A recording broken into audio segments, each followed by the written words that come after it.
Ok, là c'est un fiasco, donc joue les hits. On peut faire une photo avec la personne? Pas du tout. C'est les montagnes russes cette vie. C'est comme si t'appelais ton fils Jean-Pierre en 2026. Ouais. Jean-Pierre il arrive avec des chaussures à gland et j'arrive sur scène, je suis Johnny Hallyday 5 minutes et après tout s'arrête. Bonjour à tous et bienvenue dans Tous Wonder, le média qui parle de votre point de bascule. Aujourd'hui, on reçoit Maxime Gasteuil. Il est humoriste, comédien et surtout observateur redoutable de nos petites failles. Vous l'avez vu au cinéma, à la télévision, au théâtre, il fait rire avec ce qui pique, parfois ça fait un peu mal, mais c'est toujours juste. Tous Wonder, vous nous retrouvez tous les mardis sur YouTube et sur toutes les plateformes de podcast, Spotify, Deezer, Amazon et Apple. Vous pouvez nous regarder, nous suivre, nous écouter un peu partout et un peu tout le temps. Si vous voulez sponsoriser l'émission, c'est possible. Il faut nous écrire à partenariat au singulier@touswonder.com. Si vous voulez venir me raconter votre vie, votre point de bascule, il faut écrire à émission au singulier@touswonder.com. Et Tous Wonder, c'est maintenant avec Maxime Gasteuil, humoriste qui pique.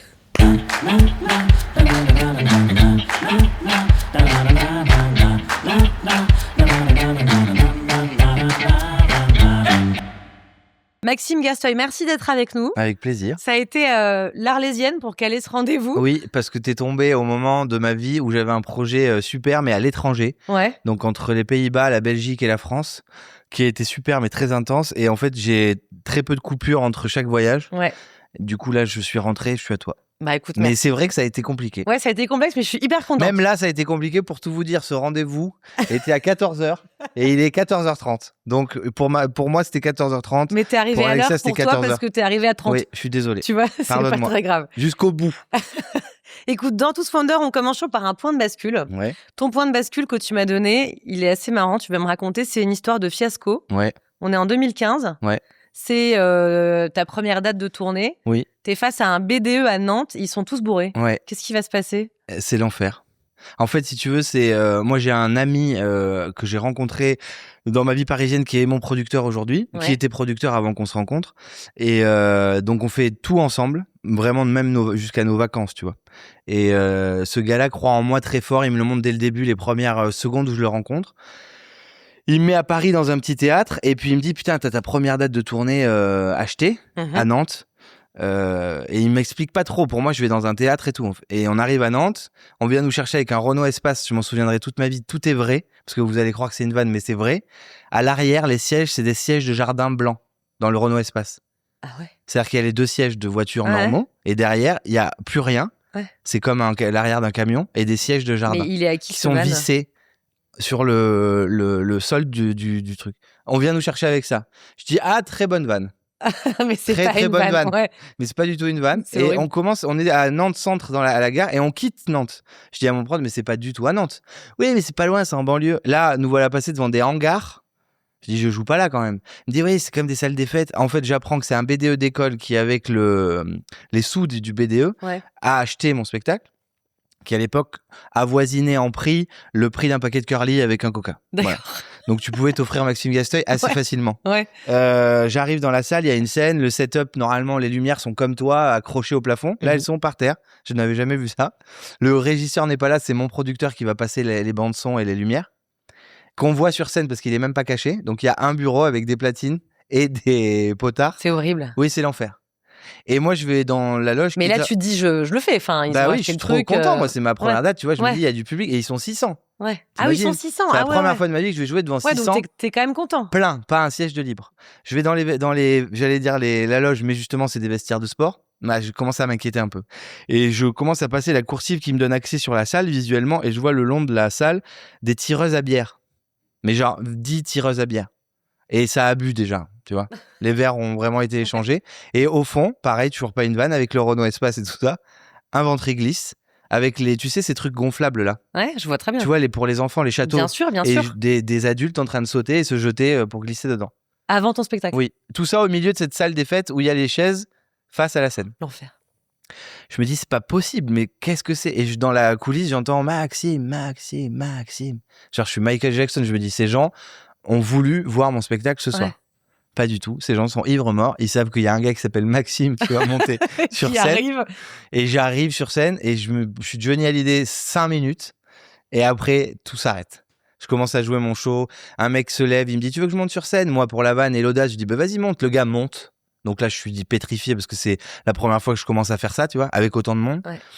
J'arrive à m'en sortir et je joue mon texte très vite et je passe, je me dis, ok, là, c'est un fiasco. Donc, joue les hits. Joue les vrais moments forts du show. Les moments où tu sais que ça se Et marche. il y a mon prod à côté qui lui passe les pages pour faire la régie en même temps. Et il me dit, mais le gars passe de page en page, mais à tranche de 20 pages d'écart, tu vois, pour aller vite. Jouer un quart d'heure, 20 minutes, une demi-heure, 35 minutes. Et là, je me dis, non, mais c'est pas possible. Et en fait, j'écourte le spectacle. Je remercie sur scène mon prod, mais vraiment, je lui mélange. Je lui dis, c'est grâce à lui tout ça. Il est au bout de sa vie lui aussi. Je sors de là, la pire. Mais vraiment, c'est un truc, si t'as pas ce que j'ai passé avant dans le passé, c'est-à-dire les comédie clubs, les trucs où vraiment, faut plus avoir d'amour propre parce que tout le monde s'en fout. C'est ce que j'allais te T'arrêtes demander. le métier. C'est un peu traumatisant. Ouais, c'est traumatisant et c'est ma première date de tournée. J'ai qu'une envie après, c'est rester à Paris dans un petit théâtre et faire Céline Dion, jouer 30 ans le même spectacle en résidence dans une salle. C'est hyper dur. Ouais. Mais en termes d'amour propre, c'est intéressant parce que cela dit, ça te fait aussi après, travailler ton t'es amour. en acier, en titane. Ouais, c'est ça. En fait, il peut tout arriver à un casting où on te dit ouais, enfin ça va pas. Tu dis oui, ok, super, bonne journée. Ouais. Tu t'en vas. Ouais, Il y a plus rien qui te touche. Vraiment. Il n'y a plus rien qui te touche. Parce que ce qui est marrant dans ce que tu fais, c'est que tu te mets en avant. Il y a quand même ton image qui est mise en avant. Ouais. J'imagine c'est hyper difficile, tu vois, de se dire dans la salle, ça se marre pas, il y a des sièges vides, ou même j'imagine un film, tu vois, tu dois passer des mois dessus et tu t'attends les critiques. Tu passes à côté, non, mais même, tu sais, les entrées qui se font pas. Nous, notre premier film, 14 jours pour aller mieux, il sort en 2024, on le tourne en 2023. On est hyper fiers. C'est une histoire vraie qu'on a vécue avec, justement, Benjamin, dont je parlais, de mai, là, qui produit mes shows et avec qui je suis associé. Et on se dit, putain, on va faire 1 million d'entrées avec ce truc. C'est sûr parce qu'on est sûr de nous et du thème et de comment on a fait. Mmh. Après, tu passes à travers tout un processus d'écriture, d'acceptation, de budgétisation, d'acheminement financier pour monter ton film. Donc, un distributeur, des producteurs, des chaînes, des plateformes. Et chaque interlocuteur va te demander d'édulcorer un peu le film. Parce que c'est pas à son image, parce qu'il faut faire attention à ci, attention à ça. Du coup, c'est plus du tout le film du départ. Il sort, t'es quand même très fier et tu passes complètement à travers. Nous, le premier film, on a fait 350 000 entrées, ce qui est dingue pour un premier film. Ouais. Parce qu'il y a des films avec mais c'est pas bien comme chiffre. Bah, il est rentable, si tu veux, mais dans ta tête et dans ton cœur, ça vaut pas l'implication, tu vois, de 5 ou 6 ans de travail. Bien sûr. Donc, t'as beaucoup de frustration et puis après, t'apprends par le métier et puis des gens qui ont une expérience de ça depuis 40 ans qui disent « Oh, calme, c'est ton premier film ». Il y a des mecs qui ont fait des films plus chers avec des castings énormes, qui ont fait 70 000 entrées, fin de course, donc tout va bien. Donc tu te rassures et puis tu montes. Mais oui, c'est les montagnes russes, cette vie. Ouais, c'est ça. Voilà. Et en fait, à chaque fois, tu remets tout en jeu, en fait. Enfin, ouais, quasiment, c'est ça. Non tu remets c'est un mec qui m'a dit ça. Tu remets ton titre en jeu à chaque spectacle, à chaque film.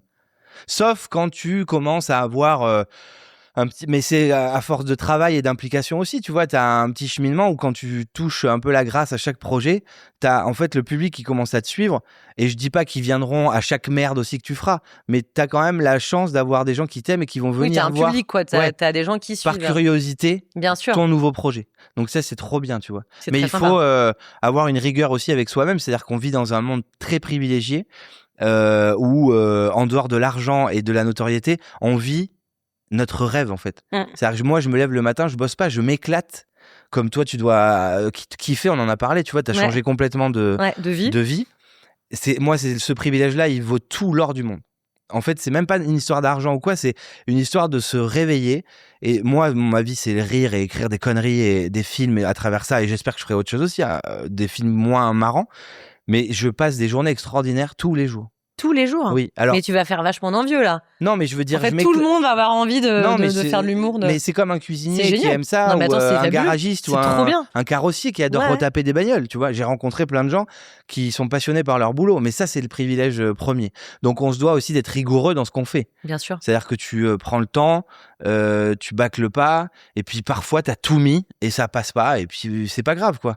Et surtout, ça prend du temps. Tu vas nous raconter, mais est-ce qu'on peut partir du point de départ de la genèse ? Oui. D'après ce que j'ai compris, et tu vas nous l'expliquer, c'est un peu ton père qui te fait découvrir l'humour grâce à des sketchs en fait qui te fait découvrir. Est-ce que tu peux me raconter ces souvenirs et le point de départ de l'humour en tout cas ? Le point de départ de l'humour, c'est mon père et la télé, et mon père aussi. Et en fait, si tu veux, le dimanche, moi, j'avais le droit à regarder quand j'avais une dizaine d'années la télé avec eux avant l'école du lundi jusqu'à la publicité. Première partie du film, après au lit.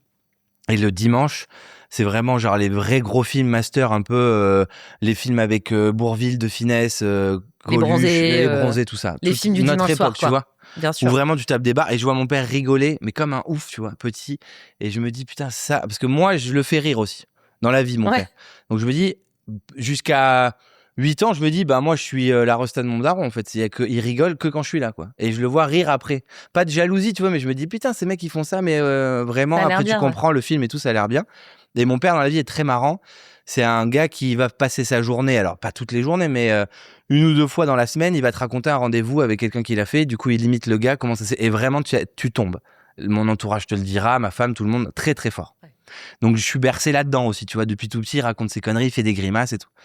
Et je sens que quand je fais ça, à l'école, avec eux, tu vois, c'est très bateau, hein, je veux pas faire le. Mais tu vois, le film Billy Elliot où il dit quand il danse, il vole. Pareil. Ouais.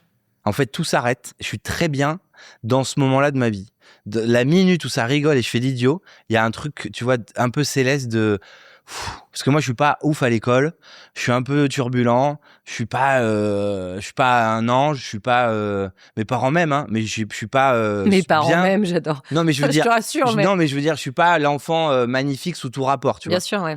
Donc j'ai des lacunes à l'école, je suis pas très impliqué là-dedans, ça m'intéresse Mais du pas. coup, t'existes en faisant de l'humour, quoi. J'existe avec ça, à l'école, auprès Ouais. des profs, auprès de mes potes, auprès des conflits, à l'école aussi. Genre moi, j'évite des bagarres et vraiment des trucs relous parce que je fais marrer les gens.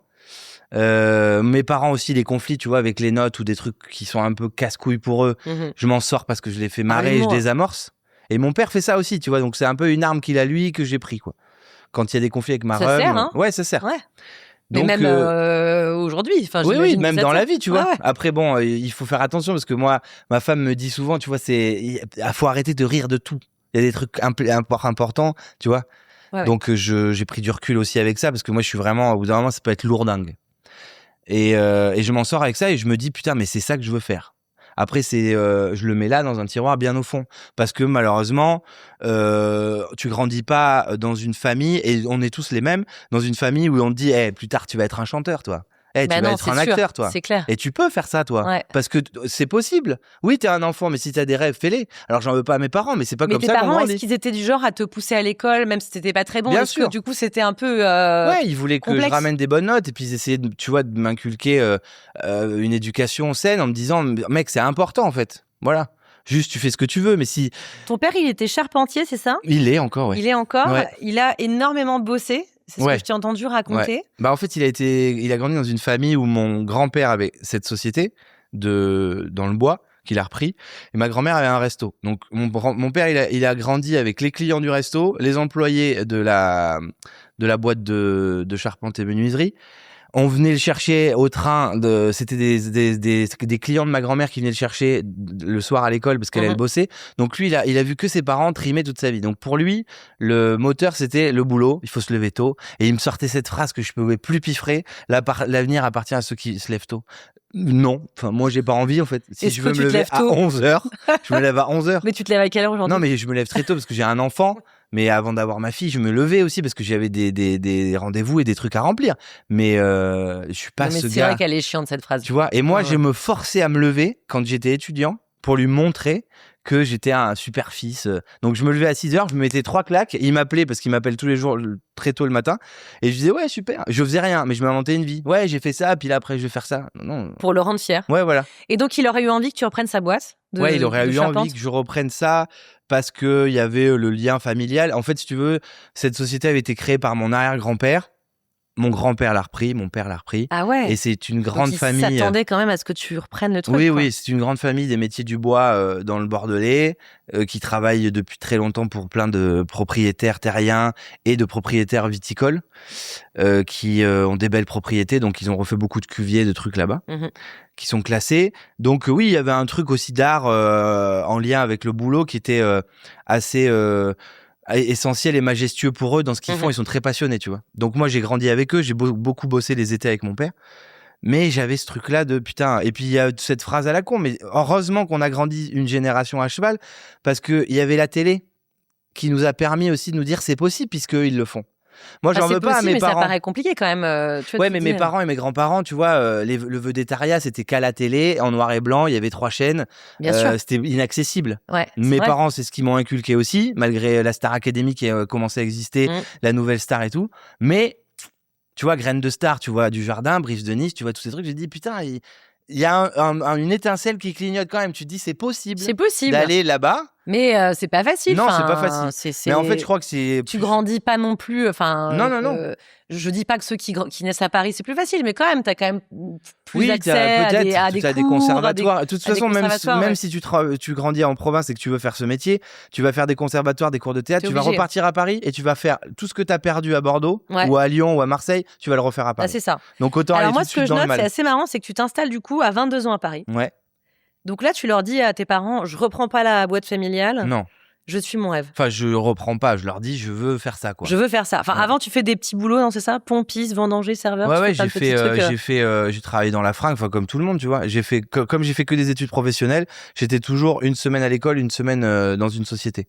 Et l'été, oui, on bossait avec mes potes, on a fait les vendanges, on a travaillé dans la fringue, on a travaillé dans une station, on a travaillé un peu partout, Ouais. quoi. Et t'as un moment, t'as un point de bascule, quoi. T'as un déclic. Bah, en Que fait, tu te ça dis, me je me travaille lance. trop. Ouais, c'est ça. Mais vraiment, genre tous les jours, ça rumine. Ah oui. Oui. Ah ouais, t'étais vraiment. C'est comme une voix qui me dit Fais-le. t'as pas de couilles, quoi. T'es un loser. Qu'est-ce que tu fais là? C'est pas ta vie, ça. C'est pas ta vie. Et même si j'avais pas voulu faire de l'humour ou du cinéma, je ne. En fait, la phrase dans ma tête, c'était plus va voir ailleurs si t'y es, quoi. Mhm. Reste pas dans cette boucle temporelle de t'as grandi là, tu vas fréquenter les mêmes personnes toute ta vie, aller dans les mêmes restos et faire ton petit circuit et on va mourir et c'est quoi que tu vas raconter? Que t'as vu ce bar toute ta vie qui pas des amplis de gens que tu connais Bien depuis sûr. 30 ans? Mm. C'est ça qui me faisait très très peur. Malgré que j'adore mes meilleurs amis avec qui j'ai grandi, que Bien je vois sûr, tout le mais temps. t'avais envie d'aventure, quoi. Ouais, je voulais aller ailleurs, quoi. Comment ça s'est passé de ton arrivée au cours Simon? L'arrivée au cours Simon, j'avais fait 4 ou 5 cours dans la même journée et c'est le seul cours où le mec me donne un truc à apprendre vite. C'est genre un espèce de Joséphine, on ouais, regarde de bien. synopsis de putain, C'est- tu t'es bien renseigné. Bah attends, j'ai bossé l'interview, ouais. De synopsis, voilà. En fait, il y avait un télé-Z ou un télé 7 jours, tu sais, sur les boîtes aux lettres avec le courrier, tout ce qu'ils nous laisse là, les prospectus.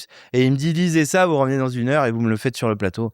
Donc je vais dans un bistrot, je lis ça et je lui sors, mais comme je te parle là, tu vois. Mais c'est ton télé 7 jours. Enfin, c'est genre ce soir. Oui, c'est quand tu sais, enfin, il ça te c'est résume très vieux, la l'épisode, quoi. nouvelle génération comprendra pas, mais à l'époque, nous avions des magazines avec les jours de la semaine et ce qui allait passer du matin jusqu'au soir à la télé. Et en fait, il y avait un petit résumé de chaque programme télé. Et genre, Joséphine Ange Gardien, 20h15, et en dessous, il y avait marqué cet épisode va relater Joséphine qui a fait disparaître un chat. Donc moi, j'avais ces 4 ou 5 phrases à lire. Donc je les apprends, je les sors, et lui, il me dit c'était nul à chier, enfin un truc comme ça, mais vous avez énormément d'esprit, revenez demain. Et j'ai fait 3 ans là-bas. Est-ce que c'est le jour où t'arrives en costard? Non, ça c'est la première de mon spectacle à rue Frochot, au théâtre Le Bout. C'est un théâtre de 15 places. Où t'arrives en costard, genre décalé. Donc c'est. J'arrive en costard et je me dis, je suis Gad Elmaleh, quoi. Donc ce soir c'est plein et pendant 3 mois il y avait personne. Et t'étais en costard. Non mais c'est horrible. Attends, t'arrives en costard, il y a personne. Non. Tous les soirs, j'avais pas tous les soirs, j'avais une fois par semaine le jeudi à 19h15. Pire jour, pire horaire, mais bon, on ne donne que ça parce que Bah t'y vas. les ouais. gens qui remplissent, ils sont dans les créneaux les plus cool. Et oui, j'ai fait 0, 0, 0, 0, genre 3 mois, parce que t'as 4 soirs par mois, du coup, 4 jeudis. Et un jour, on me dit, il y a c'est un de mes meilleurs amis de Saint-Émilion qui vient. Elle ouvre le guichet, parce qu'en fait, si tu veux, dans la salle, tu as à la fois la régie, la salle, l'humoriste, le guichet de vente de place Ouais. et la porte pour ouvrir et rentrer Petit. directement. En fait, c'est vraiment un studio parisien avec le lit, la cuisine, la salle de bain et tout dedans. Et donc, je vois mon pote, on va boire un verre. Une fois j'ai 15, je me dis, putain, je suis le roi, c'est complet. En fait, c'est un CE, pareil, de province qui vient à Paris, qui achète ton spectacle comme ça à l'arrache sur billet réduc, tu vois. Bien sûr. Et ils sont ivres morts et je joue tout sauf mon spectacle. Mais bon, t'apprends. Puis après, t'as 3, t'as 4, t'as 5, parce que je faisais des comédie clubs, donc ça commençait à apprendre un peu. Enfin, je te dis 5, c'est pas ouf, mais au moins, il y avait pas 0, quoi. Et comment tu te sentais à ce moment-là? Eh ben, plutôt bien. C'est vrai? Tu te dis pas j'ai tout lâché, Non. c'est dur. Plutôt bien, parce que, en fait, j'ai rien à perdre. Ouais. Enfin, j'ai perdu de l'argent, mais c'est pas des sommes folles, et puis j'avais un boulot à côté, donc c'était le jeu, le mec m'avait prévenu, hein.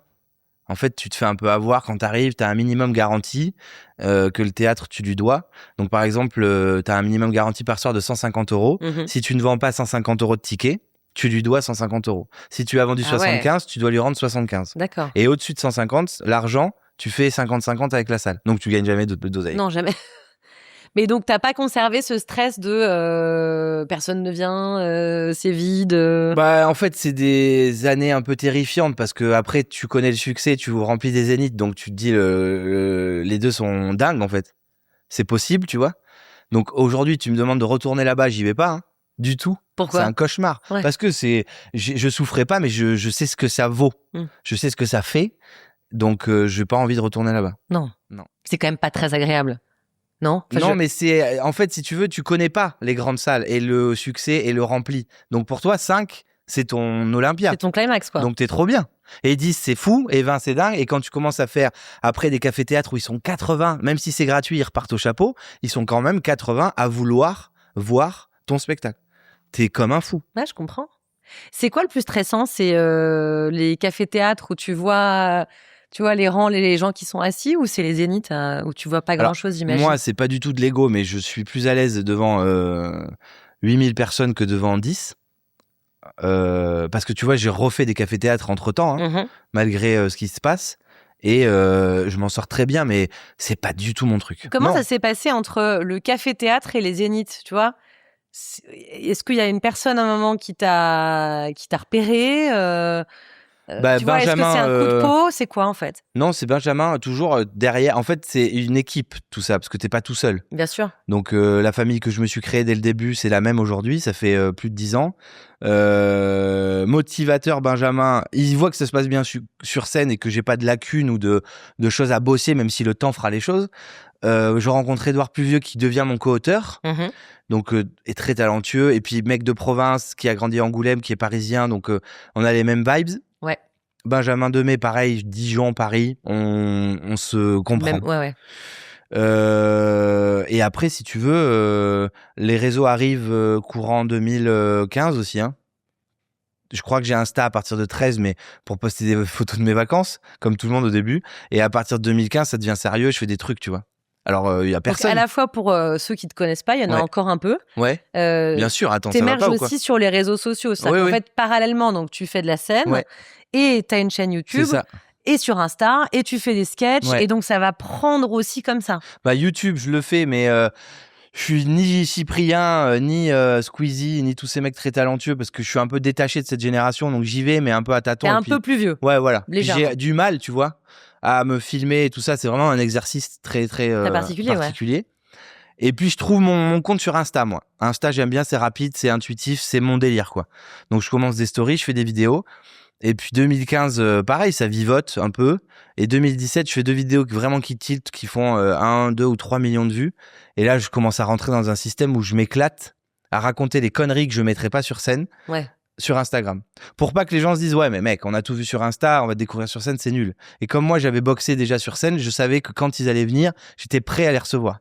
Donc Instagram n'a fait que multiplier les spectateurs dans les salles, jusqu'à arriver au Zénith, et aussi me faire ma notoriété, hein. Parce que ça a commencé à prendre 2017, et après, pendant le confinement, mon sujet, c'était Paris-Province, pile le sujet du confinement, avec tous ces Parisiens qui étaient partis à la campagne et tout. Ouais. Donc, je tape fort là-dessus. Et qui emmerdaient tout le monde. Et comme j'ai rien à proposer à part ça, ben, je me donne une régularité de faire une ou 2 vidéos par jour, quoi. Alors, ce qu'il faut qu'on comprenne justement, parce que tu parles de Paris-Province, tu n'aimais pas du tout Paris. Enfin, en tout cas, tu tapais sur Paris, c'était assez marrant. Ouais. Et là, excuse-moi, mais donc tu viens d'emménager à Paris, c'est ça ? Ouais, c'est ça. Mais qu'est-ce qui s'est passé ? Mais j'ai passé 10 ans ici, moi. Oui, mais alors pourquoi tu es revenu ? Je suis revenu parce que j'ai apprivoisé cette ville. J'y prends ce que j'ai à prendre. Ouais. J'ai compris que ce dont je parlais au début, Paris-Province, les Parisiens, ce n'est pas que ça. Et puis moi, j'adore cette ville. Et j'ai aussi décroché du truc. Je vis pas par rapport à l'image qu'on se fait des gens ici ou l'image qu'on a de moi, tu vois. Donc j'étais jeune, j'étais dans ce truc-là, et puis moi j'avais envie d'en parler parce que quand j'arrive à Paris, j'ai ni le style vestimentaire, ni la façon de parler, ni les endroits où il faut être. Donc je suis vraiment un Indien dans la ville. Et mon metteur en scène que je rencontre et co-auteur Édouard voit mon spectacle avant que je travaille avec lui.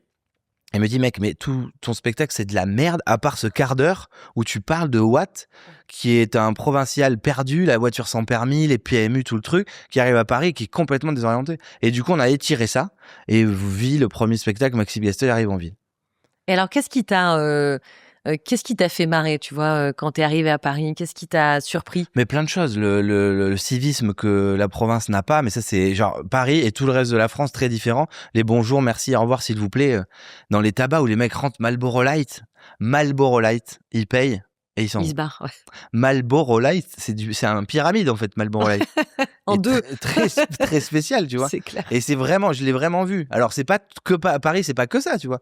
Mais ouais, le civisme, les styles de fringues, ça j'en ai parlé et reparlé sur Insta, les pompes, les mecs comment ils s'habillent mais maintenant je trouve ça fou parce que moi, ça m'a rendu curieux. Moi, provincial, je vais vous le dire et c'est la vérité, on a un peu des œillères, on est dans notre village, dans notre mode de vie et comme on n'a pas une vision du monde extérieur, mais vraiment, hein, c'est pas qu'on est des cutéreux ou qu'on n'a pas la télé, mais pour nous, notre vie, c'est que ça partout. Forcément. Et quand tu vas ailleurs, même tu vas même à Londres, à New York, enfin tu vois, les gens ils ont les cheveux roses et chambés, en fait, vis ta vie, tu vois, c'est trop bien. Donc moi ça m'a ouvert énormément de changer et de partir. Ce que je te disais tout à l'heure, j'aurais pas fait ce métier, c'est pas grave, je serais parti quand même parce que j'avais besoin d'ouverture et je sentais que j'étais pas un mec qui pouvait se cantonner à cette vie-là. T'avais envie d'ailleurs, mais est-ce que t'as l'impression que t'es devenu parisien? Non, Non. mais je suis ni parisien ni provincial, je suis de nulle part, moi, d'ailleurs, parce que je suis le mardi à Lyon, le mercredi à Poitiers, le samedi à Paris et les vacances dans le sud. Tu vois, j'aime mon pays. Ça, je le sais. Ouais. Je suis bien partout. Mais non, je te dis, moi, je sais que les provinciaux diraient que je suis parisien et les parisiens diraient que je suis un paysan. Ouais, enfin, t'es pas non plus un paysan. Non, mais t'as compris, tu vois. Ouais. Je suis pas mais un paysan, il met pas des chaussettes jaunes. Non, mais ça, c'est de la faute de ma femme qui m'a offert une petite paillette de chaussettes Uniqlo, sans faire de publicité, de toutes les couleurs. Écoute, elles sont très sympas. De toutes les couleurs. Non, mais du coup, t'as les codes du parisien, là. Ça, pardon. oui, je me ferais tabasser. C'est clair, ouais. C'est hyper parisien. J'arrive dans mon village, je me mets comme ça au bar et ils me disent, allez, ça part. Ouais, c'est Ici, clair. les mecs disent, putain, pas mal le ratio vert-jaune, ça marche. moi j'adore, tu vois. J'avoue, j'adore. Non, mais je suis un peu. En fait, c'est ça, je prends. J'ai puisé un peu dans ces deux modes de vie parce que vraiment je suis partagé entre les deux et je suis très heureux. C'est un peu un truc d'équilibre, tu vois. Comme quelqu'un qui te dirait s'il le pouvait et ceux qui peuvent se le permettre, je vis à la fois là et là, j'ai deux maisons. Tu vois, où je suis franco-américain, où je vis au Maroc et en France ou en Espagne, tu vois. T'es trop bien parce que voilà. Est-ce qu'il y a un truc que t'as fait que t'aurais pas fait il y a 10 ans? En fait, j'ai un truc en tête, mais je me souviens d'un sketch qui était assez rigolo sur les prénoms. Ouais. Est-ce que tu t'es surpris? Je sais pas si on donne le prénom de ta fille. On peut le donner. Est-ce que par exemple, je me souviens de ce sketch. Moi-même, mes enfants ont des prénoms qui sont très originaux. Ouais. Tu rigolais des Parisiens qui donnent des prénoms improbables aux enfants. Est-ce que tu peux rire de toi en te disant j'ai pas appelé ma fille avec un prénom très classique? Bien sûr. Enfin, je te donne des clés, mais je sais pas si ma fille s'appelle Nikita, donc voilà, comme ça c'est réglé. Et non, je pense pas avoir utilisé un prénom dont je me serais foutu. Parce que moi vraiment, tu vois, c'était, enfin, tu as vu les prénoms d'enfants à l'école. Il y a des trucs chauds. Non, mais c'est marrant. Moi, ça me fait marrer. Il y a des trucs genre ils appellent leur fils avec des prénoms de vraiment de grand-père, des prénoms qui ont été désintégrés. Le gars peut pas vivre avec ça. C'est un peu compliqué, quoi. C'est comme si t'appelais ton fils Jean-Pierre en 2026. Ouais. Bah, Jean-Pierre, il arrive avec des chaussures à gland. Il a 4 ans. Il a et des chaussettes jaunes. Une veste en pied de poule. C'est pas possible, tu vois. Non. Mais oui, je me suis surpris et pas vraiment. En fait, c'est en grandissant. Avec ma femme, on a rencontré une fille qui s'appelait comme ça. On a trouvé ce prénom, mais je sais pas, impactant. Et puis après, moi, j'ai été voir parce que je suis très curieux de tout. Donc, c'est un prénom grec qui veut dire victorieuse. Et c'est un prénom donc qui vient de Grèce, qui a après été très utilisé dans les pays de l'Est, et surtout pour les hommes, parce que c'est mixte. Ouais. Et c'est pas un prénom courant. J'ai jamais beaucoup entendu ça, à part des touristes russes où tu dis Negera. Là, tu dis bon, le mec c'est normal en fait. Lui, il se baigne dans des lacs gelés, il mange de la glace le midi. Sûr. Le mec il fait un peu peur, mais. Mais non. Donc ouais, mais non, franchement, on peut revoir cette vidéo si tu veux, on la remettra même pour montrer aux gens. Je veux des enfants, mais je les ferai jamais à Paris. Faites une sortie d'école, 16h30. T'as l'impression que t'es chez le primeur. Myrtille, prune, papa est là. Pamplemousse, dépêche-toi, prends ton cartable. Paris, pour les prénoms des enfants, t'as 2 écoles, les primeurs et les chevaliers de la table ronde. La chance qu'on a, c'est qu'Archimède est moins hyperactif. Par contre, Perceval et Galilée, cet été, ils ont été insupportables. Comment tu t'en sors, toi, avec Lancelot ? Non mais allons-y, hein.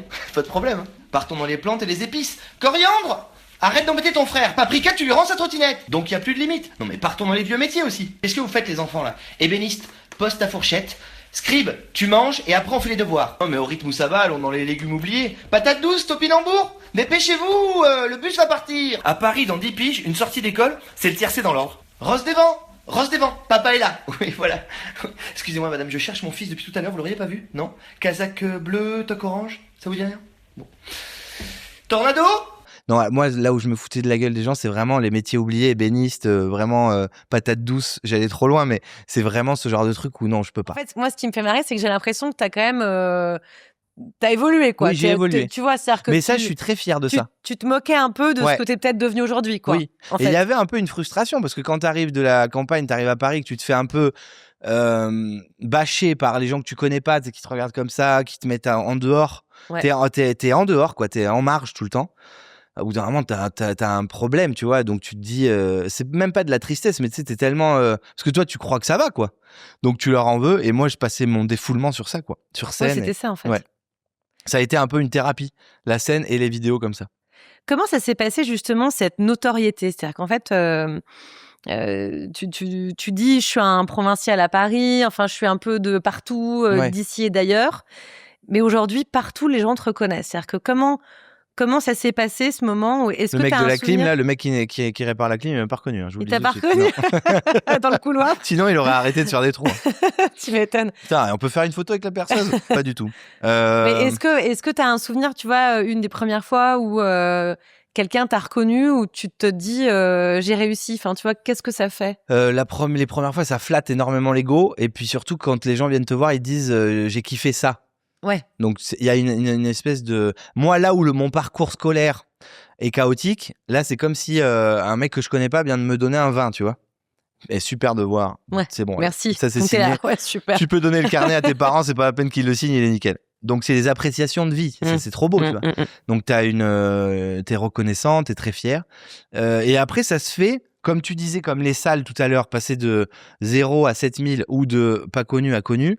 Bon, la notoriété, ça va avec ce travail, donc tu ne t'y prépares pas, parce que moi, mon but ultime, c'était de m'éclater dans ce que je faisais. Oui, c'était pas je pensais pas à aller faire des photos et des selfies, tu vois. Enfin, ce que souhaitent les jeunes de la génération d'aujourd'hui. Ouais, c'est spécial parce qu'eux, ils veulent pas le chemin, ils veulent demain être riches et être connus. Donc sans rien faire, ça c'est un métier qui n'existe pas. Ou alors, faut faire des photos de ses pieds sur OnlyFans. Après, faut aimer vraiment les pieds. Je vise personne. Non, mais je veux dire, c'est un peu spécial. Mais non, mais ça se fait, en fait, pour être très bref et pas perdre de temps, c'est comme un enfant qui passerait de je sais pas marcher à je fais du 4 pattes et après je marche. En fait, c'est une évolution. Alors, il y a des gens, peut-être c'est soudain, mais chez moi, ça a été petit à petit, tu vois. Marche par marche. Donc, ça s'est pas senti. J'ai pas eu genre des Fnac remplis de gens, je sais pas, Kev Adams. Et encore moins aujourd'hui. J'ai pas des fanatiques qui m'attendent à 3000 dehors. Je croise des gens dans ma vie qui s'arrêtent parfois et c'est très agréable. Mais je n'ai pas des hordes de fanatiques qui me suivent. Mais est-ce que ça oblige? Est-ce que du coup tu te dis, t'as quand même des matins où t'as peut-être pas envie de parler à ton boulanger qui veut te faire une blague, tu vois? Est-ce que ça oblige d'être toujours sympa, lisse? Ça oblige pas, mais c'est vrai que les moments où déjà, c'est un privilège, comme je te disais aussi, d'avoir tous ces gens derrière toi et puis qui prennent 5 minutes, tu vois. Et on se parle plus dans la rue. On s'aide pas. Excusez-moi, monsieur, la rue Rambuteau, elle est où? Oh, et il se casse. Là, le mec, il s'arrête, il te dit, je vous adore. Putain, vous me faites marrer. Ma femme, l'autre jour, elle me parlait encore d'une vanne quand vous faites, tu le prends, tu vois. Ouais. Mais c'est vrai que parfois, moi, ça m'est arrivé 2 fois où journée pas ouf, voilà, comme on peut tout savoir, hein, les enfants, les trucs, les bordels. Et oui, tu passes de... Ma femme me l'a dit, elle m'a dit, t'as envie de tuer tout le monde à... Bien sûr, ouais. Très spécial. Ouais. Mais je le fais avec bonheur. C'est pas du fake. Je suis content de le faire. Oui, t'es sincèrement content. Et après, je rentre dans ma bulle de bon bah voilà. Mais finalement, tu te dis bon, ce truc-là a un peu rallumé. Tu te mets du baume au cœur. Tu te dis bon, écoute, allez, relativisons, on arrête de s'énerver. Et à la maison, pour elle te met pas des taquets après Non, elle me le dit tout de suite sur le moment devant la personne. C'est vrai. Il y a 2 minutes. Non, je plaisante. Mais non, mais elle me l'a dit. Oui, ça m'est arrivé 2 fois, je te dis. Et c'est un peu spécial. Mais bien sûr que tu le fais parce que la personne prend du temps pour toi, donc tu te dois au moins de la remercier, et si elle veut une photo, tu la fais. Et ce qui est aussi un peu, moi, ce qui m'interroge, c'est que quand on fait de l'humour, j'imagine ce qui doit être parfois fatigant, ou peut-être pas, c'est qu'on attend de toi que tu sois drôle tout le temps. Est-ce que ça, c'est, j'ai envie de dire chiant, c'est un grand mot, est-ce que ça, c'est épuisant? Alors moi, j'ai pas cet entourage, j'ai de la chance, mais les gens ne m'ont jamais... Il y a toujours un mec qui te dira fais-moi rire ou fais-moi une blague. Ça, ouais. Mais bon, ça c'est un peu passé. Ces gens-là sont en train de... C'est des gens qui appartiennent à une espèce qui est en train de mourir. donc je suis assez heureux. Ça s'appelle les lourdingues, Ouais. qui sont lourdingues avec tout, hein. Les humoristes, les femmes, même vrai. les courgettes, ils peuvent être relous avec une courgette, vraiment les casse-couilles. Donc ça s'éteint un peu, mais non, j'ai pas trop pâti de ça. Après, il se trouve que l'entourage que j'ai, que ce soit Ben, mon producteur, ma femme, on s'amuse et on rit beaucoup. Donc, et on peut même être lourd, tu vois. On est là, la table à la terrasse de café ou au resto où les gens se retournent et disent, ouais, ils sont vraiment casse-couilleux. Genre, il parle trop fort, quoi. Oui, nous, Ouais. on a vraiment eu dans le train où, là, moins parce qu'on grandit, mais on a eu des gens qui se sont levés dans des restaurants en nous disant, s'il vous plaît. Et on l'a très mal pris parce qu'en fait, on est là pour kiffer, tu vois. Bah, Alors, bien on sûr. prend pas une place folle à faire chier tout le monde, mais c'est vrai qu'on rit, on se raconte des conneries énormément. Toi qui, du coup, décèle les failles chez les gens, et c'est hilarant parce que c'est beaucoup d'imitations de sketchs que tu Ouais. as fait, est-ce qu'on peut rire de tout? Il faut te dire que l'humour, c'est de la tragédie, hein. Renversé à l'envers pour Ouais. qu'on en rigole. C'est pour ça qu'on rigole. Parce que ça nous tape en disant, ah putain, oui, oh là là, quelle horreur. Mais non, j'irai pas dans les trucs que je connais pas. Donc je pense qu'on peut rire de tout à partir du moment où on sait de quoi on parle. Moi, je pense que ça fonctionne bien parce que je suis sincère et je parle que de trucs vécus ou qui sont incarnés en moi. Je défends pas les textes d'un auteur ou d'un mec Bien qui, sûr. tu vois, ça peut, hein.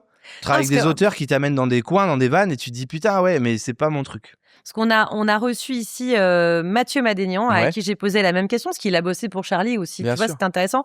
Et lui, il disait, on peut rire de tout si on est drôle. Ouais. C'est vachement dur, tu vois. Tu te dis, ok, faut Ouais, déjà, il a raison. C'est le premier truc, c'est faut que ça soit drôle. que ça soit drôle. Parce que même si c'est gênant, malaisant ou ça te prend un peu, si Ouais. c'est drôle, c'est drôle. Oui, ça le passe, rire, quoi. il sort en fait. Ouais. Et tu le vois d'ailleurs sur les humoristes qui font ce genre de sujet, qui changent un peu les choses, qui changent la donne, qui bougent les trucs. Ça rit parce que c'est très bien fait. Mais moi, j'irais. Enfin, peut-être que pareil, je changerais. J'ai mis des chaussettes jaunes. Hein. Donc peut-être Bah, que c'est clair. on se revoit dans un an et je fais un spectacle sur des trucs un peu Sur un truc touchy. sinistre. Mais pour l'instant, c'est pas l'objectif. C'est quoi tes projets, du coup? Donc là, quels sont tes actus? Parce que, donc, quand même, c'est allé vite. 2018, premier film. 2021, tu joues ton spectacle. Ouais, Tu tournes en 15 zéniths. ouais, 2024, 14 jours pour aller mieux. Tu en as parlé. 2025, 3 films. ouais. C'est quand même prolifique. Ouais, c'est très cool. C'est génial. Et là, tu fais quoi? Donc, on est en 2026. Là, oui, C'est quoi les 2025, actus pour l'année? comme tu dis, il n'y a pas de réseau et Chasse gardée 2 sont sortis. Je viens de tourner un film qui a commencé début novembre avec Christian Clavier, François Berléand, Elsa Zilberstein, Sarah Stern, Victor Metelet et Jérémy Laheurte, qui s'appelle Avis de tempête. C'est un film de l'adaptation d'une bande dessinée qui s'appelle Le Ministre et la Joconde, Mhm. d'une histoire vraie. Le jour où André Malraux, Premier ministre de la Culture, amène la Joconde au Kennedy, pendant les tensions avec Cuba, où il a failli y avoir une troisième guerre mondiale. Et Malraux arrive à sortir la France du guêpier, un peu du cul entre deux chaises qu'elle est en train de faire, parce qu'ils ne savent pas s'ils vont s'allier ou pas avec les États-Unis. Et les États-Unis prennent un peu mal la non-réponse de De Gaulle. Du coup, De Gaulle dit à Malraux, oui, va amener la Joconde à Jackie Kennedy, qui l'aime beaucoup, pour faire une démonstration de la France vous offre le plus beau joyau Mhm. de l'art mondial et vous montre à quel point elle crée un nouveau pont, comme elle l'a fait avec la Statue de la Liberté, grâce à la Joconde. Ok. Alors, je te dis pas que tout ça pèse grâce à ça, mais c'est quand même un fait historique assez fou. Et surtout, transporter la Joconde dans un bateau qui est le France, juste dans une caisse en bois. C'est-à-dire que le truc, il coule, on n'a plus la Joconde, en fait.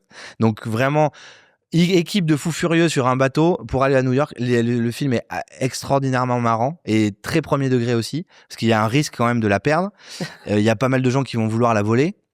Donc c'est une traversée complètement folle. C'est un Titanic français, quoi. Et je tourne là, il n'y a pas de réseau 2 parce que le premier a fait un succès à partir du mois d'avril. Et on fait une pièce de théâtre avec Jean-François Quéré. D'ailleurs, j'aurais dû commencer par Charlotte Gabris, qui est extraordinaire. Une Suissesse humoriste qui a fait télé, cinéma et qui a un Et talent donc, fou. vous écrivez à deux ou vous jouez à deux? On a fait écrire la pièce par des vrais auteurs de théâtre et on joue à 4 sur scène. On est donc Charlotte Gabris, Jean-François Quéré, Camille Combal qui va se mettre sur scène pour la première fois, qui rêve de ça depuis des années Ah, marrant. et avec qui on est amis, et mon producteur et moi et moi-même. Et cette pièce va s'appeler La Lettre et on commence au Casino de Paris fin décembre 2026. Donc, théâtre d'abord, puis Ouais. cinéma. Oui. Toi, t'es plus théâtre ou cinéma? Moi, j'adore les deux et je commence à avoir énormément de confort à faire du cinéma et du plaisir aussi. Donc, faut pas trop que je m'enferme là-dedans parce que j'adore la scène. Mais là où je vais peut-être sortir Et vraiment ranger tout dans une armoire, c'est le one man. J'en ferai peut-être un autre, mais j'ai envie de faire du théâtre maintenant. J'ai envie d'être avec une distribution sur scène, plus tout seul. J'ai envie de raconter des histoires, j'ai envie de faire rire à plusieurs. J'ai plus envie d'être tout seul. Pourquoi ? Parce que le cinéma m'a montré que l'effet de bande, et j'avais connu ça un peu avant de faire du one man avec une petite bande qu'on avait créée du cours Simon où j'étais. On avait joué 1 an d'une pièce qui s'appelait 1, 2, 3 sardines. Le titre est pas évocateur du tout, mais la pièce était super sympa. Ouais. On était 5 sur scène, on s'est éclaté. Et moi, là où j'étais à aucun spectateur dans mon one man show à l'époque, la pièce était remplie tous les soirs. On a fait 1 an à guichet fermé, Incroyable. dans une petite salle, tu vois. Mais juste par bouche à oreille de ce petit boulevard sympa tenu par des petits jeunes qui sortaient d'un cours de théâtre. Et ça m'a donné un truc, j'étais tellement content d'y aller le soir, à plusieurs. T'es en loge, tu te motives. En plus, tu te cueilles sur scène parce que tu rajoutes, t'enlèves des trucs. Bien sûr. Alors, faut pas faire trop le con avec le texte, mais tu vois, non, tu mais peux t'amuser. Oui, tu t'amuses. Et le cinéma m'a encore plus donné ça, où c'était cette espèce de truc de bande, où il y a beaucoup d'attentes quand même dans le cinéma. Moins au théâtre où t'arrives, tu joues, tu rentres. Comme un peu le spectacle one man. Mais les deux, j'aime bien la scène. Mais tu resterais dans l'humour quand même. Ouais, après, moi, T'as là, envie aujourd'hui, de- j'ai envie de faire rire, tu vois. Pareil, comme tu dis, j'ai appelé ma fille Nikita, j'ai mis des chaussettes jeunes, on est toujours au même point, hein. Je suis curieux et on changera, sûrement. Ouais. Donc, si on m'amène dans un film d'horreur ou un film policier ou d'aventure, tu vois, et que le film me plaît et qu'on a envie de travailler avec moi, ça va me séduire, je vais m'y intéresser et si je me sens, j'irai sûrement. Tu dis tous les matins, je suis heureux quand je me lève, je suis heureux de bosser. Ouais.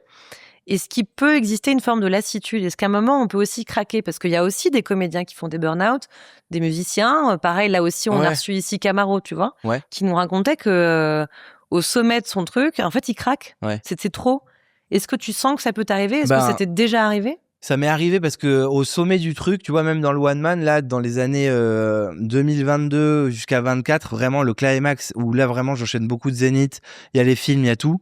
En fait, tu commences à te dire, putain, c'est trop bien, là. T'es devant un buffet, tu manges. Tu prends tout. Et en fait, ton corps, il te dit, ben non, mec, t'es ni Iron Man, ni Hulk, donc on va s'arrêter. Et moi, j'ai fait un Zona. Donc, tu vois, c'est pas mental, je m'éclatais, mais juste, je te fatigue, quoi. Parce que le sommeil est très, très important. Tu passes de ville en ville, t'es en voiture et tu te rends pas compte parce que tu kiffes et tout. Et puis, l'hygiène de vie, tu vois. Moi, je suis jeune, on va au resto, on clope, on boit des coups. Puis, en fait, non. Enfin, tu vois, la vie te le montre. Donc, c'est pas grave, un Zona, mais c'est juste une petite alerte pour te dire, attention, petit bonhomme, fais une pause. Donc, j'ai fait une pause de 2 mois. Au moment où vraiment c'était le max, tu vois. Et cette pause m'a permis de vraiment me reposer et je suis reparti. Et après, à partir de ce moment-là, j'ai fait la même densité, mais différemment. J'ai fait, comme le film là de DiCaprio, une bataille après l'autre. Pas, on en fait, tu vois, on sait plus où on habite, on fait le podcast avec Alexia, derrière on enchaîne ça. En fait, c'est pas bon de faire ça. Mais comme t'en as toujours rêvé de ça, tu le fais. Bah, tu bouffes aussi mais bien sûr. Le moment, je te comprends. Tu dis, ah, ça fait 10 piges que je suis comme un blaireau là, à attendre que ça m'arrive. Maintenant, ça m'arrive. Ça marche. Et là, je vais faire le mec qui pinaille. Ouais. Je vais dire non à des producteurs, je vais dire non à un casting, je vais dire non à ouais, on vous veut dans ce film-là. Sous prétexte que quoi, j'ai besoin de 10 jours de pause. Bah non, je vais pas les prendre et je vais le faire. Et tu vas le faire bien, mais tu vas Mais t'arrives à trier du coup. Maintenant, oui. Ouais. Mais c'est pas avant, c'est que je savais pas dire non.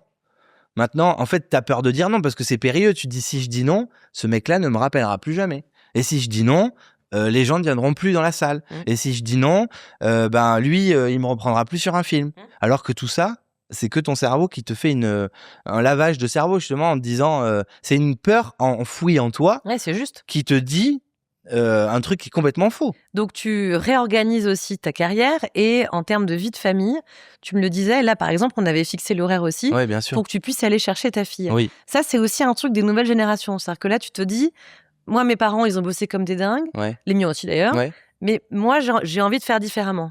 Il y a aussi ça dans ton organisation de vie. Oui, parce que je pense que bon, après, il faut aussi pouvoir manager son planning. Moi, j'ai la chance aujourd'hui de faire comme j'ai envie, sauf quand je pars sur un tournage ou des tournées où je dois être à telle heure, à tel endroit. Mais la chance que j'ai, c'est que j'ai des périodes où je suis là, tu vois. Et moi, comme je suis beaucoup parti et que ma fille, là, elle grandit, elle commence pas à m'en vouloir, mais à comprendre que papa, il part souvent et longtemps. Quand je suis là, je peux pas à 16h20 quand elle sort dire à ma meuf non mais là je veux boire des coups. Déjà, j'en ai pas envie, et puis j'ai envie d'être avec ma fille, quoi. Ouais, c'est ça. Donc, et puis je pense que nos parents auraient pu le faire. C'est juste qu'ils se disaient, mon père, il a jamais fait ça, hein, donc moi je le fais pas. Hein. C'est des réflexions de gros cons, ça, en fait. Ma femme le fera, en fait. Puis elle fera à bouffer, et puis c'est bon, elle va s'en occuper. Moi, je finis à 18. C'est des réflexions de gros cons. Donc, je dis pas que mon père est un gros con. Il a grandi comme lui, après il a évolué. Mais mon père, aujourd'hui, il a un prisme sur ma vie qui est... il trouve ça très étonnant, tout. C'est vrai ? Oui. Mais quoi, genre que t'as changer une couche, tu vois, faire à bouffer, c'est encore toi qui la garde. Mais c'est pas méchant.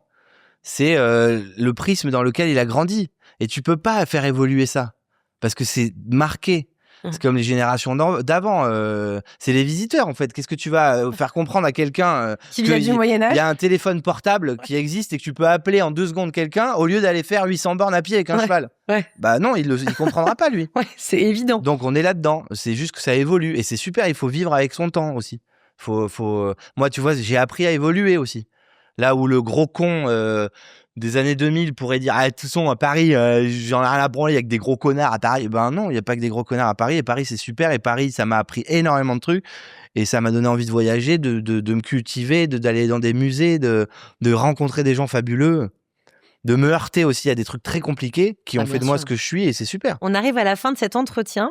Je demande toujours à la fin aux gens que je reçois, tu vois, un petit mot, un truc au vu de tout ce qu'on s'est dit. Ouais. Ce que je trouve assez sympa dans ton parcours, c'est tu grandis à Saint-Émilion, t'es pas bon élève, et puis tu fais marrer tout le monde, et puis t'y crois, en fait. C'est ça qui est génial. Mais c'est plus fort, c'est bizarre ce truc-là. Est-ce que toi, quand t'as changé de vie, t'as eu cette voix qui t'a dit c'est plus fort que moi?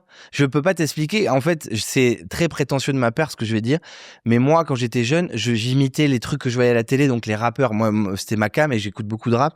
Devant tu vois, ce reflet de la vitre avec le soleil où tu te vois. Ouais. Je me souviens toute ma vie, les fenêtres de ma chambre en train de faire ça, et je m'endormais la nuit. Mais c'est pas du tout de l'ego, hein. Je m'endormais la nuit et je me voyais sur scène avec énormément de gens devant moi qui riaient à mes conneries. Je peux pas t'expliquer comment et pourquoi. Mais tu crois au petit côté médium, enfin, tu vois ? Oui, mais ça, je le savais pas. Moi, j'étais crois trop pas petit. Que t'avais un... Bah, il y a un truc de visualisation. Tout le monde parle de ça, tu vois. Non, mais de ton avenir. Je sais pas que t'as eu un flash.